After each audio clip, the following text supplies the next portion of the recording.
Hey everyone, and welcome to Almost Cancelled. I am Peter, that is Connor, and we are going to talk about Channel Zero, Butcher's Block. I had to think about that there. Because, well, it's the only thing that I don't say season number, alright? You have to think about it. But yes, Channel Zero, Butcher's Block, episode 4 is called Alice in Slaughterland, which, I mean, we've been talking. I brought up in episode 1, she's called Alice because we're going to have Alice in Wonderland comparisons. Then last week, someone actually flat out made the comparison, and then this week we got the title, which is just a play on the title. Alice in Wonderland. So, full spoilers for the episode, as always, and we'll dove into this. How did you feel with episode 4? What's your thoughts? I think it's a pretty solid episode. I think the character work's a bit weaker than it has been typically this season. I think it's my least favourite of the season, mainly because I felt like it focused on a couple of things, and one of the things it focused on was Alice wandering through a field, getting riddles, and not really much else with her. It did feel a little bit abstract for the sake of being abstract. Yeah, I didn't really feel like there was much else to get. Obviously, there was a couple of heightened moments towards the end, sure, but it felt like a lot of it was that we had a couple of flashbacks to Zoe, kind of her first like major freakouts, accusing the neighbour of like being a peeping tom or whatever, and he seems like just a nice enough old guy, and he's he's just doing his gardening. He wants to plant his flowers. He's doing his thing. And she's because at first, like, is this real? Has he actually done something that he's not supposed to? Is he being a creep? And then when Alice comes out and she's like, "Oh, you're not my sister. You're not my." I'm like, "Okay, no, he's not done anything. This is just she's just off the wall." Yeah. And I thought the scenes themselves were fine. I'm not necessarily sure why, like, how they fit into this episode specifically. No, I agree. They're just kind of more of the backstory, but they're not relevant here. The reason why I say that is because I wasn't thinking that the first couple of them, but we had like 2 or 3, and then I kept thinking, okay, there's going to be another one that kind of rounds out what the story of the flashbacks are, and it never came. There was never like a final flashback that kind of said that was the point of the telling that part of the story. No, it was just her first incident, which again we've seen with like the mother. We saw that, so it's the next part of that story. But for this episode in particular, I'm not sure it has any specific weight. I think that goes back to what we spoke about last week, about how it's more of a 1 6-part thing that you should probably binge watch rather than individual episodes. Agreed. And this one, I think, is probably the one that suffered the most from that, because I really felt like there should be one more flashback that sort of rounds them out as a set, if that makes sense. Yeah, something to give it this episode's story. Yeah, and it never really gave it that. It just kind of, they're parts of the puzzle, but there was no more afterwards, and it just kind of felt like, okay, well, fine. The embodiment of her schizophrenia has evolved, though. Yeah. Into a very creepy looking image of, like, basically a person, but with a really big plastic head. It's like a big paper mache puffy head. Yeah. But it's the little face that was on her brain, and it's big, and it's chasing around. It's just stretched out. Rutger Hauer shanks it. Gotta do what you gotta do. And basically, hey, like, it needs to be taken out. Like, just killing it won't be enough. It has to be removed completely. And the episode ends because Zoe's been there all episode, and we'll get to her stuff there, but she's brought into the sort of the parlour, if you will, with the rest of the family, and Zoe's there too, and she's like, Alice, don't go, make her run for it, these people are crazy. And Alice kind of accepts it and takes the drink, and she's part of the family. And it became very, obviously it looks up at the painting, the big family portrait on the wall. It's like, it's very clear he wants 2 people to replace his daughters. So it's no surprise that it's a pair of sisters, of course, which is fine. I don't think it plays, because that's the end of the episode, that's what we got to credits on. I don't know if it plays like a huge moment. I think mainly because 2 reasons. One, we kind of already got that's why he was interested in them, because we knew he had 2 daughters that were killed. And then 2, going back to the other complaint I had about Alice and how she was just kind of wandering through a field with some abstract shit and some riddles. Although the actor who gives the riddles, the gardener, he's an actor who pops up in a bunch of stuff.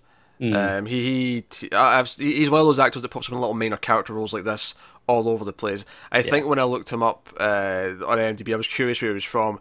I got like 5 completely different movies that I'd seen. Yeah, I definitely recognise him, but I couldn't tell you anything in particular. Yeah, he's got one of those faces. He just pops, and it's usually a creepy character. He's got just a really sort of skinny face, so they kind of use him for things like that. I think one of Oddly, the thing I never got to, and I don't think, unless it was an early season, I just don't remember. But he played Death in Supernatural. I can see it. I'm like, yeah, Yeah, he could play Death. I could see it. Yeah, you're He right. could play Death. But yeah, he's been a bunch of stuff for decades at this point. Um, but yeah, so she's just kind of wandering abstract, and when she gets a riddle, it triggers a flashback. And I don't know if her decision to like take the drink and accept the family as her new family at the end really has that much weight given the episode. No, I agree with that. It's kind of just like this. It feels like there should be this journey that she's going on in this field, but I don't know quite what the journey is.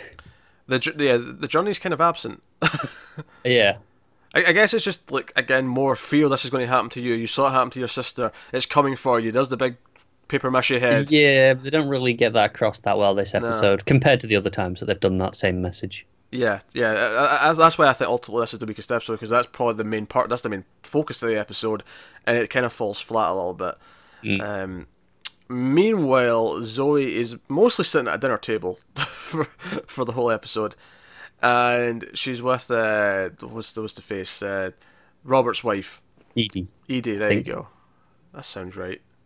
I'm going from memory, Yeah, so it might not be. Edie Peach, Okay. and Mama Peach is there, and then the other brother, and basically Edie Peach just never shuts up.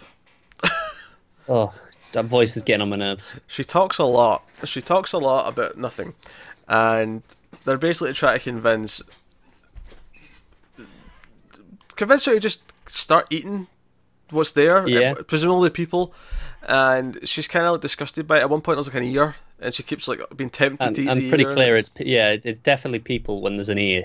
Yeah.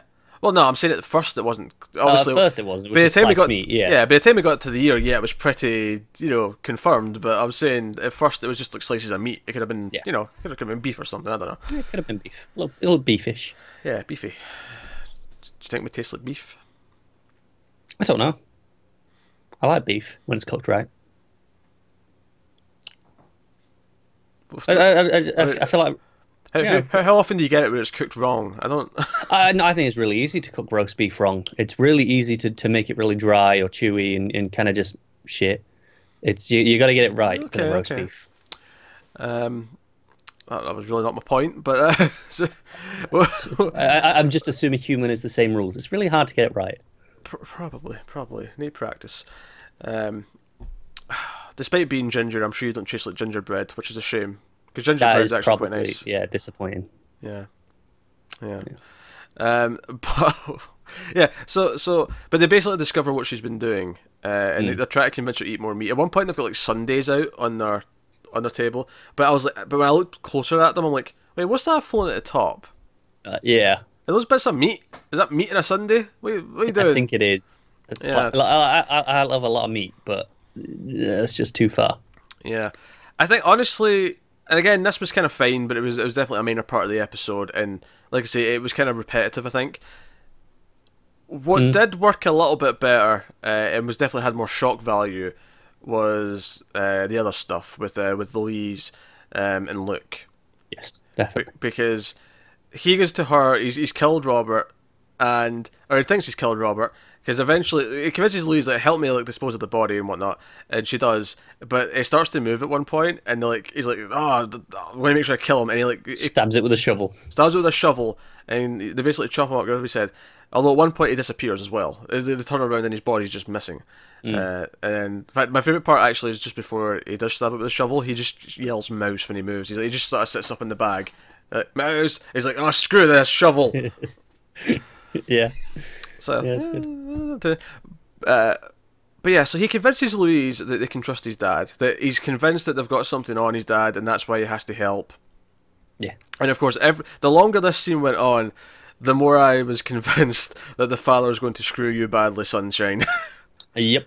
It's just like, okay, this isn't ending well. It went on too long. He was trying to convince Louise, and Louise just kind of went okay at the end, and I'm like, yeah, this ain't going to end well. And he takes the beheaded Robert to his dad, and his dad drives him out somewhere, and under the guise that they're going to bury Robert, and Yeah, and they talk about how, okay, he came to me with a deal when he was the deputy. It's like, I'll make you chief, and I'll you give you you'll be able to clear things up, but just turn a blind eye to Butcher's block. Just let some of those folks go missing. Yeah. And he's talking to him about, oh, maybe you'll be better than I was, maybe you'll do this, maybe you'll do that, and it looks like, I will. You know what? Like, I'm better than this. And when they get out to the grave, though, he slits his son's throat and pushes him into the grave. He makes him dig what would turned out to be his own grave. And I'm like, okay, whatever they've got in him, whatever he's benefiting from, however scared he is of these people, it has to be huge. That's it. I don't know if it's a scared or if he's just benefiting that much. I feel like that's the least interesting one, because if he's benefiting that much, he's just evil. He is, but he doesn't play it like he's scared of them that much. That's true. That's true. At least not when he's talking to his son, in the car. Then, yeah. And he looks a bit horrified when he sees the head. He's like, what have you done? But I still don't know which way it's going to play, for sure. It could go either way still at this point. I don't know. And Louise witnesses this. Louise is in the car, but she's far enough away she can't do anything about it, but she's like seeing it from a distance. And she gets over to him at the end, and he's lying in there. He's not quite dead yet, but like, I mean, it'll take some very quick and expertise medical attention to take care of yeah, it's a slit throat. There's only so much you can do. Yeah. Maybe they'll argue, oh, it wasn't that deep, so I don't know. Sure. I don't know. TV logic. I feel like he should probably just be dead. He should probably just be dead. I can see, like, oh no, he can't speak anymore. It would cheapen the moment a little bit if he's not dead, I think. Yeah, because it's a nice shock if he is, and if he's not, then it feels, it's just the cheap shock ending that doesn't mean anything. Yeah, I was going to say something and I forgot. Something about you mentioned losing his voice. Oh yeah, I was going to say I've watched a lot of stuff recently with mute characters. Yeah. Or deaf characters.